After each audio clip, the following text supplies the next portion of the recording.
Сайн байцгаана уу? Манай дараагийн дугаараар ороход бэлэн болсон байна. Энэ удаагийнхаа дугаараар та бүхэндээ бас л нэгэн маш харамсалтай иргэний тухай ярьж өгөхөөр бэлдсэн байгаа. За ингээд шууд бичлэгээ эхэлцгээе.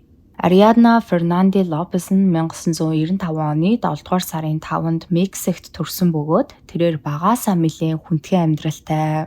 Гэр бүлийн санхүүгийн хувьд байнгын хүнд хэцүү нөхцөл байдалд байдаг ийм гэр бүлд өсөж торинсон. Тэрээр амьдардаг хотынхоо нэлээд тийм дунджаас доогуур орлоготой хүмүүсийн амьдардаг хэсэгт ээж ах хоёрынхоо хамтаар амьдардаг. Харин аавынх нь хувьд бол бүр анханасаа хүүхдүүдтэй огт анхаарал хандуулдаггүй тийм хүн байжгаад сүүл рүүгээ бүр хаачсан нь мэддэхгүй сураг тасарсан байлээ. Харин Ариадна ахтайгаа маш дотно ах нь түүнийг юу ч хийсэн дэмждэг, үргэлж өмгөөлж хамгаалдаг, ерөн дүүдээ байгаа бүхнээ зориулдаг ийм хүн. Ариадна сургуульд байхасаа эхлүүлээл бусад хүмүүстэй маш нийтэж, найзархаг, тусархуу, хөгжилтэй охин байсан тул түүнийг тойрон хүрээлдэг хүмүүс ч гэсэн үүнийгээ дагаад маш олон байдаг. Тэрээр маш олон найз нөхөдтэй, нийгмийн идэвхтэй, эргэн тойрных нь хүмүүс ч гэсэн түүнийг маш мундаг охин хэмээн ярьцгаад юм байлээ. За гэтэл түүний амьдралд нэгэн уй гашуу дагуулсан зүйл тохиолдсон нь 2018 онд Ариаднаг 23 настай байх үед ээж нь хорт хавдартай хэмээн онцлогдсон байдаг. Үүний дараахан ээжийнх нь биеийн байдал нь муудсаар удалгүй өвчнөхийн улмаас нас барсан.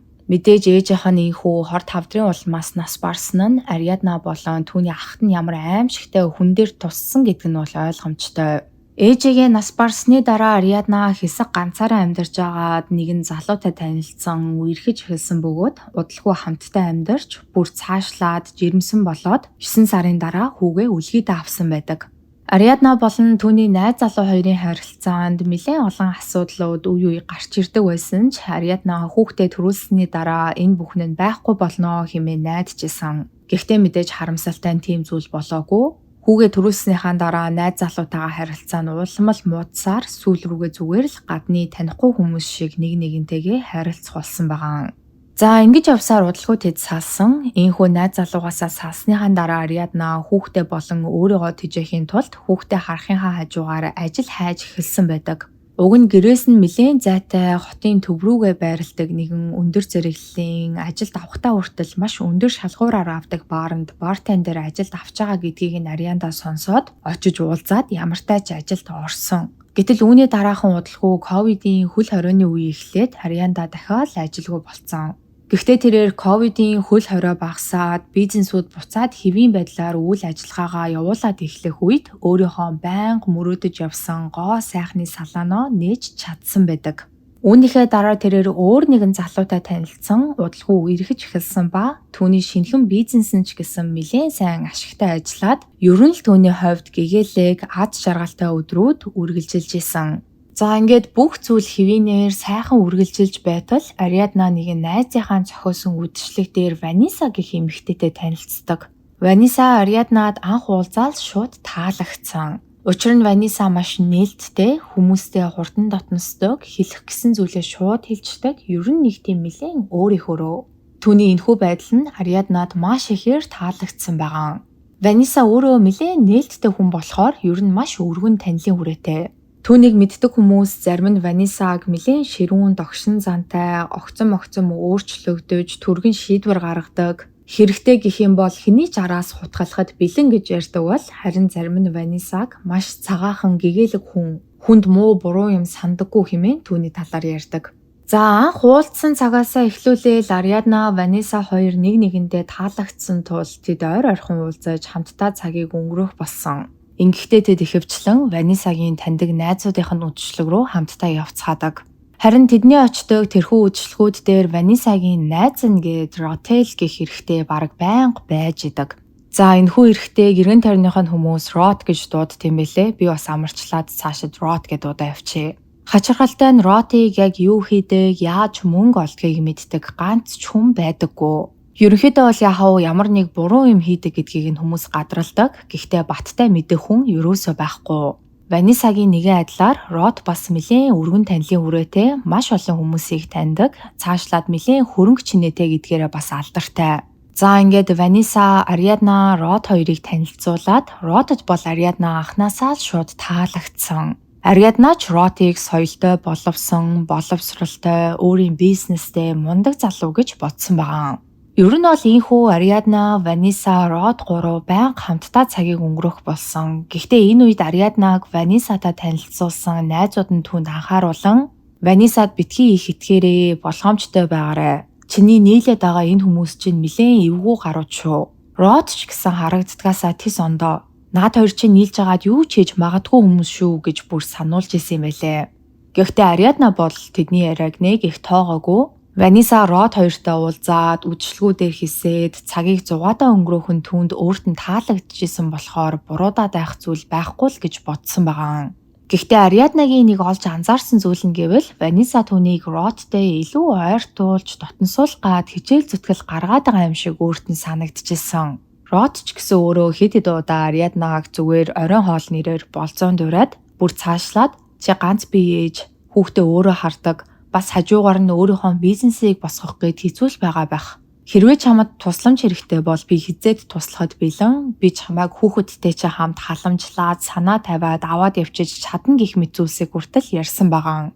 Өмнө нь хэлсэнчлэн Ариадна энэ үед найз залуутай болцсон байсан. Гэхдээ Род, Ваниса хоёр яг л найз залууг нь огт байхгүй юм шиг инхүү тоомжруу айшилдаг. Энэхүү байдал нь үргэлжилсээр сүүл рүүгээ Род, Ваниса хоёрын хандлага нь Ариаднаг нэлээд бухимдуулж эхэлсэн байгаа. Семестрээр аль болох Родоос зайгаа барин түүнээс холхон байх талаар бодож эхэлсэн.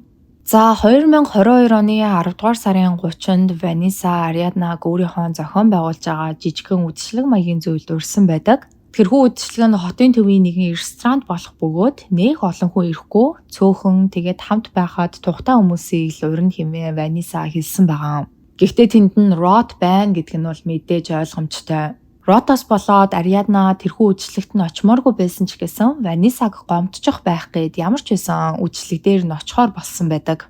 Ингээд үдшилэгч эхэлж хүмүүс тэнд ууж идцхэн, Род тэнд нөгөө л нэг гол дүрийн ажиллаа хийгээл анхаарлын төвд харин бусдын түүний ярихыг сонсоол. Ваниса болохоор түүний яриагийн дэмжээл нэг иймэрхүү байдалтай үдшилэг үргэлжилсэн. Харин үдшилэг дээр байсан хүмүүсийн ярьж байгаагаар Ариадна ухаан санаа нь шал өөр газар байгаа юм шиг утас руугаа байн хараад утсаараа зурус бичээл тэдний ярианд нь ч оролцохгүй сууж исэн байгаа. Харин Ваниса болохоор аль болох Ариаднаг ярианд оролцуулчих гээл түүнээс асуулт асуугаал, нэмж коктейл уулгаал нэг иймэрхүү байдалтай байжгаад үдшилэг дуусах үед Род бөөнөрөө хамт гэрлүү нь явъя гэсэн санааг гаргаснаар бусд нь ч мөн дэмжээд үдшилэг дээр байсан хүмүүс бүгдээрээ Родын гэрлүү явахаар болцгоосон байдаг. За яг энэ үеэр Ариадна өөрийн Instagram дээрээ нэгэн хачирхалтай стори оруулсан юм байлээ. Тэр сторийн дээрээ "Би өнөөдөр алга болчихвол та нар намайг санах уу" хэмээн бичсэн ийм стори. За түүнийг сайн мэдгүй хүмүүс бол сториг нь хараад зүгээр юм бодохгүй өнгөрөөж исэн бол түүний дотны найзууд нь Ариаднаг ийм сонин зүйл сторидоо хийсэнд нь гайхаад бүгдээрээ түүн рүү чат бичсэн байдаг. Гэхдээ Ариадна нэгэнд нь ч хариу өгөөгүй. Ингээд Ваниса болон Ванисагийн найзууд бүгд Родын гэрлүү явахаар болцгоож Ариадна тэндээсээ шууд гэрлүүгээ харахаар оролцсон боловч Ваниса түүнийг хамт явъя гэж ятгахсаар байгаад Родын гэрлүүнд хамтдаа явцгаасан. Ийхүү тэд Родын гэрт нэрээд хэдэн цагийн турш ууж идэж хөвгөлцгөөж байгаад ирсэн зочид нэг нэгээрээ гэртээ харахаар явцгаасан байдаг. Уг нь Ариадна Родын гэрт байх үедээ хэд хэдэн удаа харьлаа гэд явах гэж оролдсон боловч Ваниса мөн л түүнийг одоо 30 минут хамт байжгаад хамтдаа эндээс явъя гэж ятгахсаар сүүлдээ бүх зочид яваад Ваниса, Ариадна, Род 3 л Родын гэрт нь үлдцгээсэн байгаа. За дараагийн өдөр нь буюу 10 дугаар сарын 31-нд Морелос мужийн төв замаас нэлээд зайтай байх ой мод ихтэй уулын замаар хоёр залуу дугуйтаа явж агаад тэдний нэг нь эмэгтэй хүний хөл бололтой нэгэн зүйлийг олж харсан. Ингээд тэд өнөөх зүйл рүү ойртоо очих үедээ тэрхүү зүйл нь эмэгтэй хүний цогцос гэдгийг ойлгосон байгаа. Цогцыг олсон хоёр эрэгтэй тэр дорн цагдаа дуудснаар цагдаагийн ажилтнууд ч гэсэн хэргийн газар дээр тэр дороо ирсэн байдаг. За цогцос олдох үедээ хувцастайгаа гэхдээ хувцас нь яг л хуучин хувцас шиг илэгдээд сэмэрчгсэн байгаагаас нь харахад цогцыг газраар шороон дээгүүр чирж явсан мэт харагдчихсан. Үүнээс гадна амиа алдсан эмэгтэй биеийн дээгүүр хаа сайгүй хөхрөлтүүд болон жижиг шалбархайнууд үүссэн байдаг. Цаашлаад тэрхүү эмэгтэй халааснаас эсвэл ойр хаваас нь ямар ч бичиг баримт гэхээр зүйл олдоогүй. Утас нь хүртэл эргэн тойронд нь байхгүй байсан болохоор эхэндээ мөрдөгчдөд амиа алдсан эмэгтэйг хэн гэдгийг нь тогтоох боломж байгаагүй. Дээрээс нь цогцсон дээрээс ямар нэгэн буу эсвэл хутганы шарх олдоогүй тул задлан шинжилгээ хийх хүртэл яг хэрхэн амь насаа алдсан гэдгийг нь мөн л тогтоох боломжгүй болсон. За цогцос олдсноос хэдхэн цагийн дараа энэ талаар хэвлэл мэдээллийн сувгуудаар шуугиж эхэлсэн ба замын хажуугаас олдсон цогцсны биеийн дээр байсан шивээснүүд болон гол содон таних тэмдгүүдийн талаарх мэдээллүүд олон нийтийн сүлжээнүүдээр тархаж эхэлсэн байдаг. Харин яг энэ үеэр өмнөх оройн нь Ариаднагийн сториг үзчээд түүнтэй холбоо барих гээд оролдчихсэн найзууд нь тэрхүү олон нийтийн сүлжээгээр тархаад байгаа мэдээнээс нөгөө хин гэдгийг нь таних боломжгүй байгаа цогцсны содон шинж тэмдгүүд болон шивээснүүд нь Ариаднагийн шивээсүүдтэй таарч байгаа гэдгийг нь олж анзаарсан байдаг. Ингээд тэд тэр дорн Ариаднагийн ахтай холбоо барин болоод байгаа бүх зүйлсийн талаар түүнд мэдэгдснээр Ариаднагийн ах Омар цагдаагийн газар дээр явж очион дүүгээ Орос сураггүй алга болсон хэмээн тэмдэглүүлсэн ба өглөө олдсон хин гэдгийг нь таних боломжгүй байгаа цогцос дүүгийнх нь байж магадгүй хэмээн таамаглаж байгаа талаараа ч мөн дурдсан байдаг. Ингээд мөрдөгчөд түүнээр цогцыг таниулахаар шүүх хэмлэг дээр авчирсан бөгөөд Омар цогцыг харахаасаа ч өмнө бараг л дүүн мөн гэдгийг мэдчихсэн гэж хэлж болно. Учир нь Ариадна нас барсан ээжийнхаа нэрийг цээжин дээрээ бичүүлэн шивээс хийлгэжсэн бөгөөд түүний тэрхүү шивээсний зураг аль хэдийн олон нийтийн сүлжээнд тарсныг нь Омар мэдээж олоод харсан. Харамсалтай нь яг л түүний таамагласны дагуу мөрдөгчдийн өөрт нь харуулсан цогцос дүүн мөн байж таардаг. За ингээд мэдээж Омар мөрдөгчөдтэй ярилцаад дүүгийнх нь амь насыг хэн хөнөөсөн талаар тэдэнд мэдсэн зүйл байгаа эсхийг нь асуудал урдаас нь мөрдөгчөд ёстой нөгөө үлгэр шиг юм ярьсан байгаа. Тэдний хэлснээр хамгийн анх дуудлагын дагуу хэргийн газар дээр очисон цагдаагийн ажилтнууд хэрэгтэй холбоотой ямар ч тэмдэглэл хийгээгүй. Цаашлаад бүр хэрэгтэй холбоотой маш олон нотлох баримтууд алга болсон гэсэн ийм утгагүй зүйлсийг мөрдөгчөд ярьсан. За бүр ингэ болоогүй бүр Ариаднагийн үхлийг санамсаргүй осол байж магадгүй тул цогцыг нь задлан шинжилгээнд оруулж шүүх хэмлэгийн албан ёсны дүгнэлт гарах хүртэл мөрдлөг явуулах боломжгүй хэмээн цагдаагийн газраас Омарт мэдэгдсэн. Зүгээр бүр маш энгийнээр бодоод үзэхэд хэрвээ хэн нэгний цогцос замын хажуугаас олдоод тэрхүү амь насаа алдсан хүнийг хаана хинтээ хамгийн сүүлд хамт байсныг нэргэн тойрных нь бүх хүмүүс мэдчих үед мөрдөгчөд ядаж амиа алдхаасаа өмнө хамт байсан тэр хүмүүсээс нь мэдүүлэг авах хэрэгтэй. Тэгсэн эсрэгээрээ задлан шинжилгээний хариу гарах хүртэл мөрдлөг үргэлжлэх боломжгүй гэсэн ийм утгагүй зүйлийг цагдаагийн газраас яриад байж исэн байгаа. За тэдний энэхүү утгагүй яриаг сонссон Омар болон Ариаднагийн найзууд нь бүгдээрээ өөрсдийн сошиал хаягууд дээрээ энэ талаар яриад аль чадхаараа олон нийтийн анхаарлыг энэхүү хэрэг дээр татахаар оролдож эхэлсэн байдаг. Энэ ч гэсэн удалгүй үр дүнгээ өгөөд маш олон хүмүүс энэхүү хэрэг дээр анхаарлаа хандуулж эхэлсэн. Бүр цаашлаад жагсаал цуглаан хүртэл өрнөж эхэлсэн байгаа. Ариаднагийн ах болон найзууд нь бүр олон нийт хүртэл энэ хэргийн цаана нөлөө бүхий өөр хүн байна. Тиймээс цагдаагийн ажилтнууд мөрдөгчөд ажиллаа хийхгүй байна. Ажилдаа хайхрамжгүй хандаж нөлөө бүхий хүмүүсээс тушаал хахуул авсан хүмүүс бүгд хариуцлага хүлээх хэрэгтэй. Шударга ёс яг хаана байна гэх ийм жагсаалууд ар араасаа үргэлжилж эхэлснээр эцэст нь нэг юм хэрэг дээр ажиллаж исэн мөрдлөгийн баг солигдсон байдаг. За энэ хэрэг дээр шинээр томилогдсон мөрдөгчөд хамгийн эхлээд мэдээж Ариаднатай хамгийн сүүлд хамт байсан хүмүүс болох Ваниса, Род хоёроос мэдүүлэг авч эхэлсэн бөгөөд энэхүү хоёр этгээд нь хоорондоо ярилцсан юм шиг яг ижилхэн мэдүүлгийг өгсөн байгаа.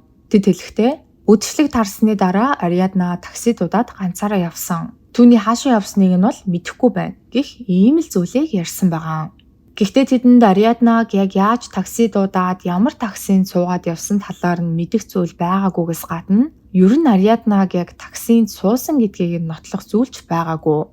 Тиймээс мөрдөгчөд тухайн орой Ротын гэрт нь очиод гэрт нь байсан зочдоос аваад хүрэх газарт нь хөргөж өгсөн хэд хэдэн таксиг олж тэднээс ч мөн мэдүүлэг авсан боловч тэдний хинэн ч Ариаднаг авч явсан таксины жолооч байгаагүй. Тэгэхээр тухайн орой Ротын гэрээс очиж хүмүүс тосч авсан таксины жолооч нар бүгдээрээ өөр хүмүүсийг хөргөж өгсөн. Гэхдээ Ариаднаг хөргөж өгсөн ганц ч хүн гарч ирээгүй гэсэн үг. Үүнээс гадна мөрдөгчдөд өөр нэг с сэжигтэй санагдчихсэн зүйл нь Ваниса. Эхэндээ Ваниса Роттой яг адилхан мэдүүлэг өгчөөснөө сүүл рүүгээ мэдүүлгүүд нь хэд удаа өөрчлөгдөөд өөр зүйлс мэдүүлэг дээр нь нэмэгдээд байсан. 2 дахь удаагийнхаа мэдүүлэг дээрээ Ваниса тухайн орой Ротын гэрт Ариаднатай муудалцсан талаараа мөрдөгчдөд хэлсэн ба магадгүй түүнээс болоод Ариадна ганцаараа таксинд суугаад явцсан байх гэж хүртэл ярьсан байгаа. Ингээд болоогүй тухайн орой Ариаднаг Instagram дээрээ стори хийснээ дараа найзууд нь түүнтэй холбоо барих гэж чадахгүй байсан да. Тэгвэл үүнээс хэдэн цагийн дараа Ваниса өөрөө Ариаднагийн найзууд руу нь холбогдоод сонин зурвсуудыг тэдэн рүү бичсэн байдаг.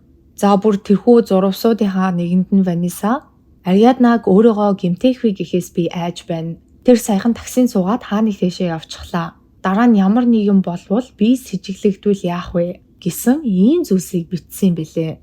Ер нь юу ч мэдэхгүй гим зэмгүй зөв зүгээр байгаа хүн босод хүмүүс рүү иймэрхүү зурвас бичнэ гэж ер нь бараг байхгүй. Мөрдөгчөд Ванисагаас өөрөөс нь энэхүү зурвсуудын талаар асуухад Ваниса яг яагаад тэгж бичснээ сайн санахгүй байна хэмээн хариулсан байдаг. Мэдээж энэхүү мэдүүлгээс нь мөрдөгчөд түүнийг ямар нэгэн чухал мэдээллийг өөрсдөөс нь нуугаад байна гэсэн сэжгийг авсан байгаа.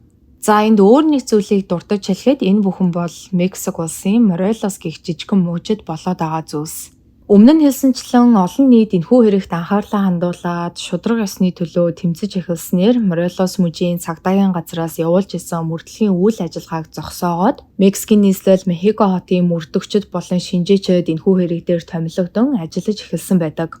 Уг нь бол Ариадна, Ваниса, Род гээд бүгдээрээ Мехико хотод амьдардаг. Гэхдээ Ариаднагийн цогцос Мехико хотоос цаг гарангийн зайд байх хөдөөгийн бөглүү замын дэрэгдээс буюу Морелос мужаас олдсон тул Морелос мужийн цагдаагийн газар энэхүү хэргийг дааж аваад ажиллаж исэн бөгөөд тэд хэргийг зүгээр л санамсаргүй хосол байсан гадны нөлөөгүй хэмээн хаахаар оролцсноор олон нийтийн уур бухимдлыг төрүүлсэн нь энэ. Тэгэхээр яг одоо яригдж байгаа мөрдлөгийн үйл ажиллагаа нь бол Мехико хотын мөрдөгчд болон шинжээчдээс бүрдсэн ийм багийн явуулж байгаа мөрдлөг. За цаашлаад бүр Ариаднагийн биеийг нийт 2 удаа задлан шинжилгээнд оруулсан байдаг. Учир нь эхний задлан шинжилгээний хариугаар Морелос мужийн цагдаагийн газраас түүнийг буйлдсандоо хахаж нас барсан гадны нөлөөгүй гэсэн ийм дүгнэлтийг гаргасан байгаа. Тэр байтугай Ариаднагийн биеийн дээр байсан хөхрөлтүүд, зулгаралтууд гээд бэртэл гэмтлүүдийн талаар энэхүү задлан шинжилгээний хариугаар огт дуртаагүй. Шууд дүгнэлт дээр нь гадны нөлөөгүй буйлдсандоо хахаж нас барсан гэж бичсэн. Мэдээж Ариаднагийн гэр бүлийнхэнч тэр олон нийтч тэр энэ тал дээр чимээгүй байгаагүй. Маш олон хүмүүс энэхүү задлан шинжилгээний хариуг эсэргүүцэж Ариаднагийн цогцыг дахин задлан шинжилгээнд оруулахыг шаардсан жагсаал цуглаан уламж ирчийг авч эхэлсэн байгаа. Ингээд шинээр томилогдсон мөрдөх багийнхан Ариаднагийн биед дахин задлан шинжилгээ хийхээр болоод гэхдээ энэ удаад Ариаднагийн цогцыг задлан шинжилгээнд оруулахаар Мехико хотын шүүх эмнэлэг рүү явуулсан байдаг. Харин хачирхалтай нь энэхүү 2 дахь удаагийн задлан шинжилгээний хариугаар Ариадна толгойдоо хүнд бэртэл авсан гар болон хөлийнх нь ясан дээр цууралт үүссэн. Энэхүү цууралт нь биеийн хамгаалгаар оролдож байх үедээ авсан цууралт байх өндөр магадлалтай. Цаашлаад нийт 47 газар хөхрөлт үүсэн шалбарсан байснаас нь үзэхэд энэ нь амьсгалын зам хаагдсанаас үүдсэн санамсаргүй осол байгаагүй гадны нөлөөтэй хүн амны гэмт хэрэг байсан гэсэн ийм дүгнэлтийг гаргасан байдаг.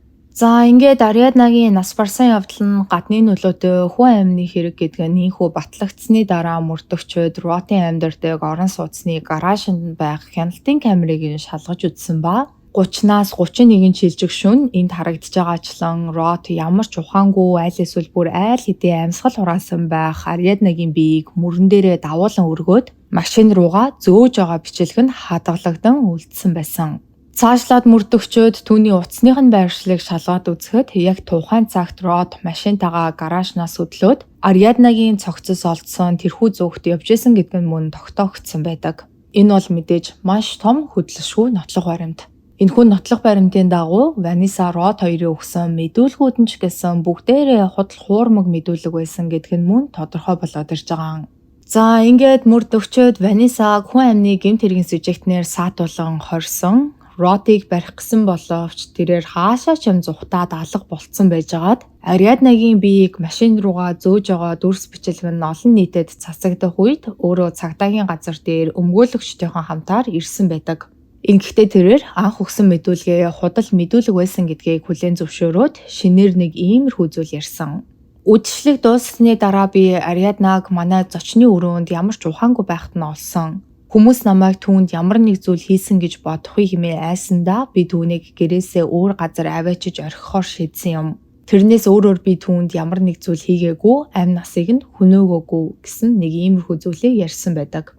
Харин Ванисагийн хувьд тэрээр мэдүүлгээ дахин өөрчилж тухайн орой би Род Ариадна хоёрыг Ротын гэрт нь үлдээгээд өөрөө гэрээс нь гарan гэртээ ирээд унтахаар эрт орондоо орсон.